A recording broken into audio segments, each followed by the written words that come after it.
Bien, voy a dar lectura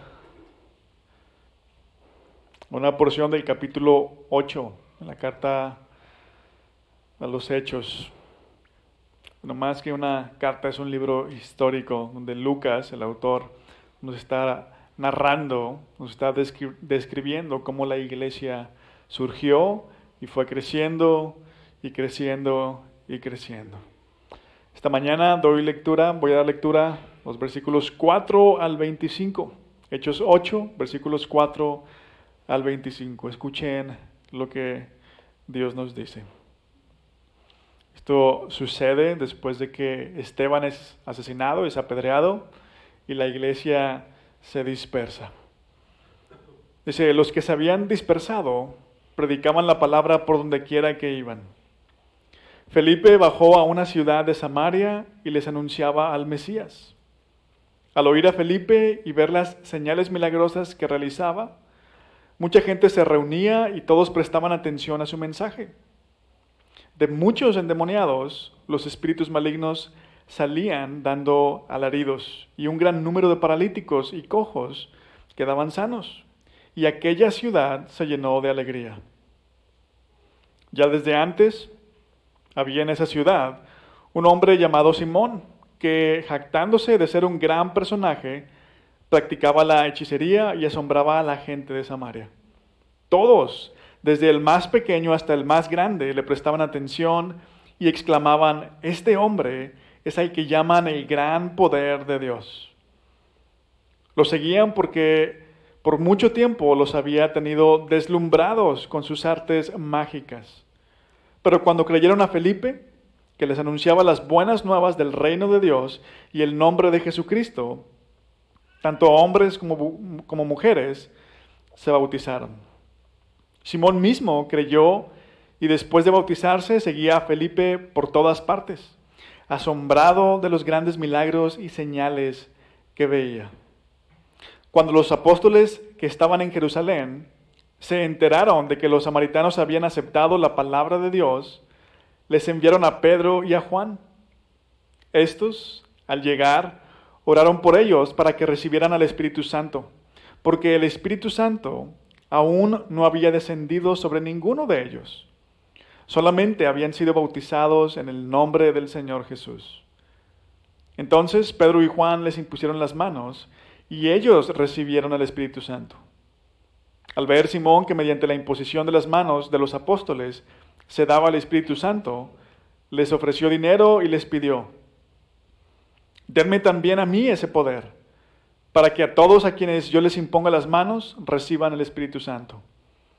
Que tu dinero perezca contigo, le contestó Pedro, porque intentaste comprar el don de Dios con dinero. No tienes arte ni parte en este asunto, porque no eres íntegro delante de Dios. Por eso, arrepiéntete de tu maldad y ruega al Señor. Tal vez te perdone el haber tenido esa mala intención. Veo que vas camino a la amargura y a la esclavitud del pecado. Rueguen al Señor por mí, respondió Simón, para que no me suceda nada de lo que han dicho. Después de testificar y proclamar la palabra del Señor, Pedro y Juan se pusieron en camino de vuelta a Jerusalén y de paso predicaron el Evangelio en muchas poblaciones de los samaritanos. Vamos a orar a nuestro Dios y Padre. Obra en nosotros, envía tu Espíritu Santo, danos ojos para verte, oídos para escucharte, un corazón humilde para obedecerte. Lo pedimos en el nombre de Jesús. Amén. Prácticamente todos los primeros cristianos eran judíos. En todo lo que hemos estudiado hasta aquí, en el libro de Hechos, ha sucedido en Jerusalén.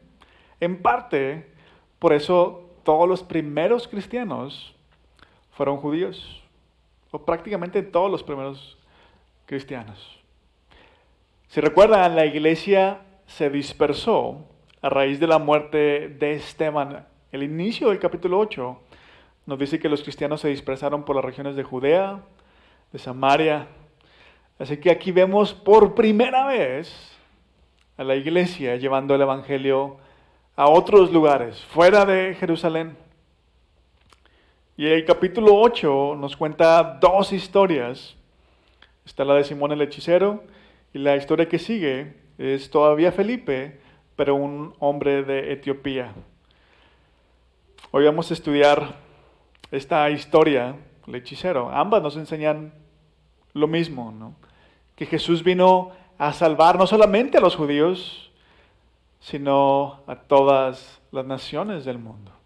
Ambas historias nos enseñan no solamente que Jesús vino a salvar a todas las naciones del mundo, hizo posible la salvación para todas las naciones del mundo, sino que nos enseñan cómo Jesús ofrece salvación. Vean, muchas religiones se han extendido a lo largo de la historia por el mundo, pero solamente el cristianismo nos enseña que la salvación es algo que se recibe, no algo que se gana. Y ese fue el mensaje de la iglesia. Ahora, cuando hablamos de salvación, esta palabra salvación, pues no la escuchamos tanto en nuestro tiempo, en nuestro contexto. Cuando la llegamos a escuchar, la escuchamos en un contexto de emergencia, quizá alguien fue rescatado, alguien fue salvado, ¿no? Tenemos un apuro, alguien nos ayudó, ay, me salvaste la vida, ¿no? Se me descompuso el carro y me llevaste al trabajo para no llegar tarde, me salvaste la vida. Le escuchamos en ese contexto, pero hay otras cosas de las que necesitamos ser salvados y de las que no nos damos cuenta. Y esta historia nos dice cómo Jesús lo hace, cómo Jesús nos salva, y lo hace respondiendo tres preguntas. Esta mañana vamos a responder estas tres preguntas. ¿Qué es la salvación? ¿Para quién es la salvación? ¿Y cómo recibimos la salvación? Este era el mensaje de la iglesia, ¿no? Lo predicaba para que la gente se salvara. ¿Salvara de qué? ¿A quién? ¿No? ¿Y cómo recibimos esta salvación? Comenzando con la primera pregunta, ¿qué es la salvación? Otra forma de hacer esta pregunta sería, ¿de qué? ¿De qué nos salva Jesús? Porque la mayoría del tiempo, la mayor parte del tiempo, no sentimos que necesitemos ser salvados. A veces nos sentimos así, cuando nos estamos ahogando, cuando ya no podemos con nuestros problemas, pero fuera de esos momentos, no sentimos, rara vez pensamos que necesitamos ser salvados. Así que, ¿qué es esta salvación? ¿De qué nos salva Jesús? Pero hay dos situaciones en la historia a las que quiero que prestemos atención. Esta historia nos habla de un tal Simón, que era un hechicero, y este hombre tenía asombrada a toda la gente. Todos, desde el más chico hasta el más grande, le prestaban atención a este hombre. Todos estaban deslumbrados por lo que este hombre hacía, ¿no? De hecho, el versículo 10, la parte final del versículo 10 nos dice cómo la gente veía a Simón. La gente le prestaba atención y exclamaba, este hombre es el que llaman el gran poder de Dios. Imagínate que la gente piense esto de ti. Increíble, el gran poder de Dios. Sin embargo, más adelante, aunque nos damos cuenta que este hombre cree el mensaje de Felipe, también nos damos cuenta que este hombre les ofrece dinero a los apóstoles, a Pedro y a Juan, para que le den a él el poder de repartir el Espíritu Santo. Ahora, hasta aquí, ¿qué quiere decir esto? Toda la gente en el pueblo decía, este hombre es el gran poder de Dios. Pero luego viene Felipe, predicando el evangelio, haciendo milagros, sanando a los enfermos, expulsando espíritus. Y vienen los apóstoles y este hombre les pide, denme eso que ustedes tienen. Vean, eso quiere decir que tener a todos deslumbrados no fue suficiente. Que todos le prestaran atención a él no fue suficiente. Que ser llamado el gran poder de Dios no fue suficiente. Dejemos de lado el pecado de este hombre, el hecho de que quiere comprar, ¿no?, el poder para repartir el Espíritu Santo. Simón mismo creyó el mensaje de Felipe. Pero vean, a pesar del éxito que él tenía, a pesar de que la gente decía de él, este hombre es el gran poder de Dios, en el fondo, este hombre todavía está incompleto. Quiere comprar el don de Dios. Algo le falta todavía a este hombre. Y de eso, en parte, es de lo que nos salva Jesús. ¿Cómo? Ahorita vamos a ver. La segunda situación que quiero que veamos también involucra a este hombre. Vean lo que Pedro le dice a Simón, que tu dinero perezca contigo porque intentaste comprar el don de Dios con dinero. No tienes arte ni parte en este asunto porque no eres íntegro delante de Dios. Tan grave es la propuesta de Simón que Pedro no lo puede dejar pasar. No puede dejar pasar este asunto. Vean también lo que le responde, lo que le dice Pedro en el versículo 22. Por eso, arrepiéntete de tu maldad y ruega al Señor. Tal vez te perdone el haber tenido esa mala intención. Pero Simón no ofendió a Pedro. ¿Por qué la reacción de Pedro? No tienes arte ni parte en esto. ¿Por qué la reacción de Pedro? No, Simón pecó contra Dios. Y nuevamente dejando de lado la forma en que él pecó contra Dios. ¿Por qué? ¿Por qué es tan malo pecar? El apóstol Pablo nos dice en su carta a los Romanos, ¿por qué? Nos dice Romanos 6:23 que la paga del pecado es muerte. Ahora pensemos en lo que hace la muerte. La muerte literalmente nos separa de otros. Alguien se muere y dejamos de ver a esta persona. Sí, podemos recordarla, tenemos memorias de esta persona, pero ya no estamos con esta persona. La muerte nos separa. La Biblia nos dice, nos enseña que el pecado nos separa de Dios, que el pecado nos hace sus enemigos. Al final, Pedro le dice a Simón, veo que vas camino a la amargura y a la esclavitud del pecado. Es decir, Dios te va a abandonar completamente. Y no habrá nada que pueda satisfacerte. Vean, si la gente ya pensaba bien de este hombre, es el gran poder de Dios, y ni aún así estaba satisfecho, Pedro le dice, nada te va a salvar. Y de todo esto Jesús nos salva. Jesús nos salva de conectar nuestro sentido de bienestar con nuestros logros. Bueno, ¿y por qué es bueno eso? Alguien preguntará. ¿Por qué es bueno que yo no conecte mi sentido de bienestar con mis metas, con mis logros? Bueno, por un lado, si no los consigues, imagínate cómo vas a vivir. Siempre frustrado, con ansiedad, deprimido. Pero si los conseguimos, podríamos acabar como tantas personas famosas. Alguien te va a venir a la mente, estoy seguro, que lo consiguieron todo, pero aún así no fue suficiente. Más terminaron quitándose la vida. Justo esta semana hablaba con un amigo de un chef muy famoso en la ciudad de Nueva York, y fue bien interesante. Toda su vida trabajó para hacer lo que le gustaba y volverse famoso. Y unos años después de que él tuvo la fama y que escribió su mejor libro, se quitó la vida. No fue suficiente. Pero vean lo que Jesús hace. Jesús nos hace aceptables, tal y como estamos, los aceptables delante de Dios.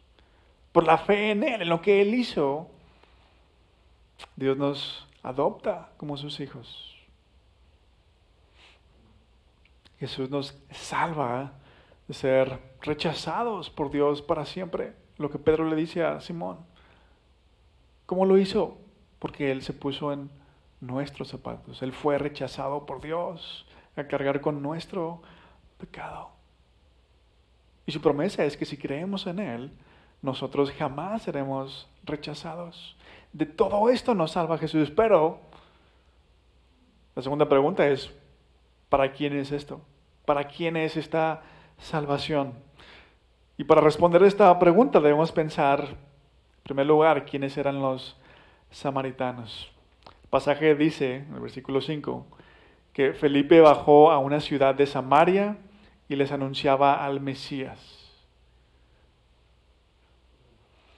Esto es interesante porque los judíos tenían una muy mala opinión de los samaritanos. De hecho, en varias ocasiones en los evangelios podemos darnos cuenta de ello. Por ejemplo, en el capítulo 9 de Lucas, dice que ya se acercaba el tiempo en que Jesús iba a ser llevado al cielo. Entonces Jesús manda a sus discípulos a que le buscaran alojamiento. Iba a pasar por Samaria, de rumbo a Jerusalén. Y dice a sus discípulos, vayan y busquen alojamiento, adelántense. Pero Jesús va a Jerusalén porque ya va a ser condenado y crucificado. Pero cuando sus discípulos van a este pueblo en Samaria, nadie quiso recibirlos. Porque iban a Jerusalén, porque eran judíos. La respuesta de los discípulos fue esta. Oye, maestro, nadie quiso recibirnos. Señor, ¿quieres que hagamos caer fuego del cielo para que los destruya? ¿Por qué? ¿Por qué la agresividad de los discípulos? ¿Podemos entender su frustración? Oye, pues preguntamos en todas las casas y nadie quiso recibirnos. Podemos entender la frustración, pero ¿por qué esta respuesta tan agresiva? Hacemos descender fuego que los consuma. La respuesta de los discípulos nos dice que hay algo entre los judíos y los samaritanos. Algo más grande que simplemente rechazarlos para tenerlos ahí entre ellos, darles hospedaje. ¿Qué era eso más grande? Bueno, los samaritanos eran judíos que se mezclaron con otras naciones en el Antiguo Testamento. Y al mezclarse con otras naciones, su forma de adorar a Dios cambió. Hacían lo que las otras naciones hacían para adorar a sus dioses. Ahora tú ponte en los zapatos del judío puro, ¿no? Para un judío puro, era bien claro, los samaritanos eran una raza inferior. No se mantuvieron fieles a Dios como nosotros. Nosotros no nos casamos con otros pueblos. Nosotros sí adoramos a Dios como Él quiere ser adorado. Los samaritanos no saben cómo adorar a Dios. Usan ritos paganos.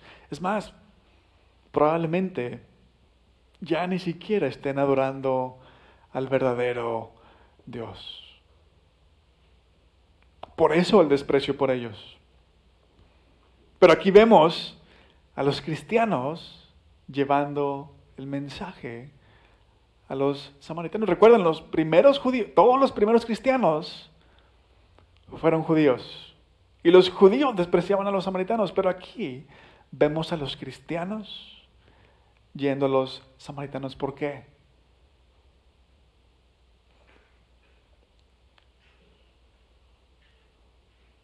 Creo que la razón es esta. Aunque las doctrinas cristianas son excluyentes, es decir, nadie que rechace las doctrinas cristianas puede ser un cristiano. Las doctrinas cristianas son excluyentes. ¿No crees estas doctrinas? No puedes ser un cristiano. Puedes estar aquí en la iglesia, pero si no crees estas cosas, no eres un cristiano. Bueno, aunque las doctrinas cristianas son excluyentes, los cristianos eran los más incluyentes. Cualquiera podía ser un cristiano. Hasta un samaritano podía ser un cristiano. Y por si fuera poco, vean, la historia nos habla de Simón, el hechicero. El Antiguo Testamento condena a todos los que acostumbran este tipo de prácticas. El libro de Deuteronomio, capítulo 18, versículos 10 y 12, dice lo siguiente: nadie entre los tuyos deberá practicar adivinación, brujería o hechicería, ni hacer conjuros, servir de médium espiritista o consultar a los muertos. Cualquiera que practique estas costumbres será abominable al Señor.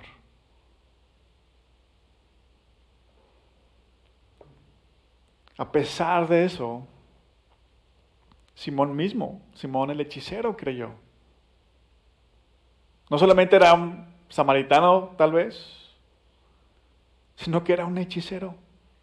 Simón mismo creyó y después de bautizarse seguía a Felipe por todas partes. Ahora, tal vez lo hizo porque estaba asombrado por los milagros, por las señales que veía, pero el punto es este: que Simón no fue rechazado ni por Felipe ni por los apóstoles. Por lo menos no inicialmente, no hasta que él intenta comprar el don.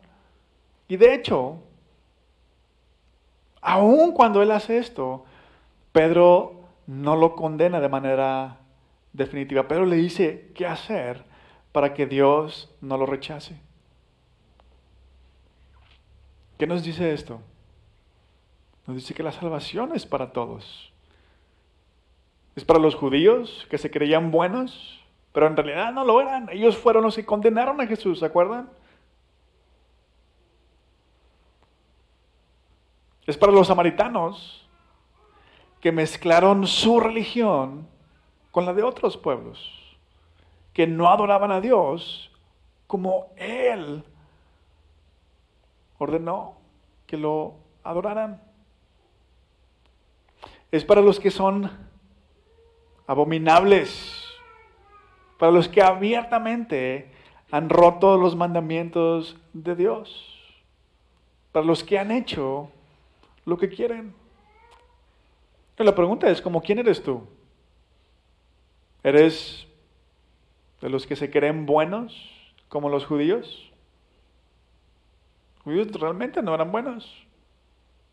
Todos los judíos gritaron a Pilato: crucifícalo. O eres de los que dicen: bueno, yo creo que Dios como quiera me acepta. No importa que yo tenga otras creencias. No importa que yo adore otras cosas. Dios como quiera me acepta.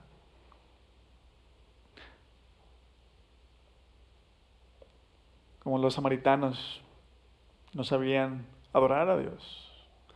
O eres de los que han ignorado a Dios.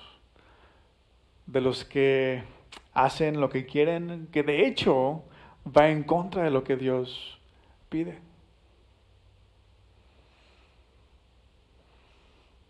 Quiero decirte que independientemente de quién seas, o como quién seas, como los judíos, o los samaritanos, o como incluso este hombre Simón, un hechicero que va en contra de Dios, seas quien seas, el mensaje del Evangelio, la salvación es para todos. Por eso quiero decirte cómo recibir esta salvación. Hay algo que quiero aclarar rápidamente acerca de la salvación. Cuando hablé de la salvación dije que era, ¿verdad? Pero hay algo que no dije. La salvación no es que Dios resuelva todos nuestros problemas. Esa no es la salvación de la que la Biblia habla. Es verdad, Felipe hace milagros, sana a los enfermos, expulsaba espíritus malignos.